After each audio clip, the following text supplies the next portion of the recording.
میرا سوال یہ ہے کہ کچھ دیر سے احمدی گھرانوں میں فیملی فرینڈ کا ٹرینڈ بڑھتا جا رہا ہے، جہاں فیملیز کا ایک دوسرے کے گھر آنا جانا اور مکسڈ گیدرنگس میں اٹھنا بیٹھنا ہوتا ہے، اور پردے کا اتنا خیال نہیں رکھا جاتا یا صرف سر پر دوپٹے تک محدود ہوتا ہے۔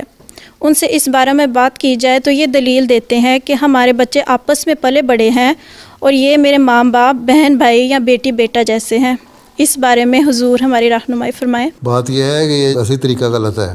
ٹھیک ہے۔ پردے کا اللہ تعالیٰ نے قرآن کریم میں جو حکم دیا ہے، اللہ تعالیٰ نے صرف کیٹیگریز بتا دیں کہ یہ لوگ ہیں جن سے تمہارا پردہ نہیں ہے، اور یہ لوگ ہیں جو تمہارے لیے نامحرم ہیں، ان سے تمہارا پردہ ہے، ٹھیک ہے۔ تو ہمیں قرآن کریم سے عمل کرنا چاہیے۔ یہ فیملی فرینڈ اور فلاں اور مکس گیدرنگ یہ ویسے ہی غلط ہے، پھر آہستہ آہستہ اسی سے برائیاں پیدا ہوتی ہیں۔ آج کل تو رشتہ داروں میں بدزنیاں پیدا ہو جاتی ہیں اور ایک دوسرے پہ الزام تراشیاں شروع ہو جاتی ہیں، اس نے یہ کہہ دیا اور وہ کہہ دیا، اور غلط قسم کے الزامات لگ جاتے ہیں قریبی رشتہ داروں پہ بھی۔ تو جو فیملی فرینڈ ہیں ان پہ جب لگیں گے تو پھر بجائے اس کے کہ وہ فیملی فرینڈ میں آپس میں محبت اور پیار کی فضا پیدا ہو،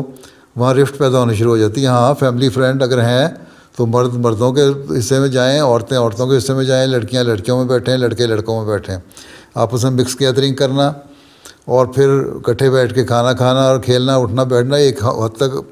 5 7 8 9 سال کی عمر تک تو ٹھیک ہے، بچپن میں کھیلے ٹھیک ہو گیا، لیکن ایک عمر کے بعد آ کے پھر پردہ ہو جانا چاہیے۔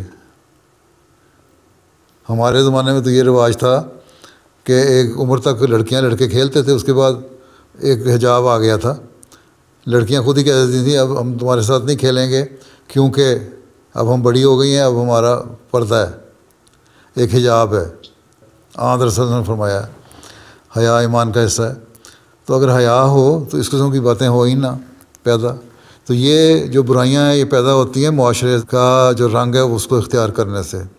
جس ملک میں رہتے ہیں اسی طرح بننے کی کوشش کریں گے تو اپنا دین بھول جائیں گے۔ یہ کلچر نہیں ہے جس کو کہتے ہیں یہاں پلے بڑے ہیں اس لیے ہمارا ویسٹرن کلچر بن گیا، یہ کلچر نہیں ہے، یہ مذہب سے دوری اور مذہب سے لا علمی ہے۔ ہم نے تو ان لوگوں کی اصلاح کرنی ہے۔ آن صلی اللہ علیہ وسلم نے فرمایا کہ ایک وقت میں جو بہن بھائی ہیں وہ بھی ایک عمر کے بعد اکٹھے نہ سوئیں ایک کمرے میں، اتنی احتیاط اسلام نے بتائی ہے۔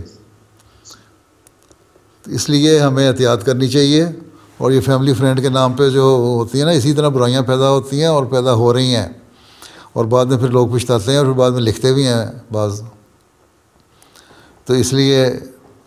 اس بارے میں لجنہ کا کام ہے، تربیت کے شعبے کا کام ہے، خدام الانبیاء کا کام ہے، ان کے تربیت کے شعبے کا کام ہے، انصار اللہ کا کام ہے، تربیت کے شعبے کا کام ہے، جماعت جو ہے اس کے شعبے کا کام ہے، مربیان کا کام ہے کہ لوگوں کو بتاتے رہیں کہ اسلام نے بعض پابندیاں جو عائد کی ہیں ان کی کوئی حکمت ہے اور اس پر ہمیں عمل کرنا چاہیے، نہیں تو پھر برائیاں پھیلتا چلی جائیں گی، اور پھر بعض باتیں پیدا ہوتی ہیں، پھر بعض ایسے مسائل پیدا ہوتے ہیں، پھر بعد میں پھر لوگ روتے ہیں، یا ایک دوسرے شکوے پیدا ہو جاتے ہیں، لڑائیاں پیدا ہو جاتی ہیں، مقدمے بازیاں پیدا ہو جاتی ہیں۔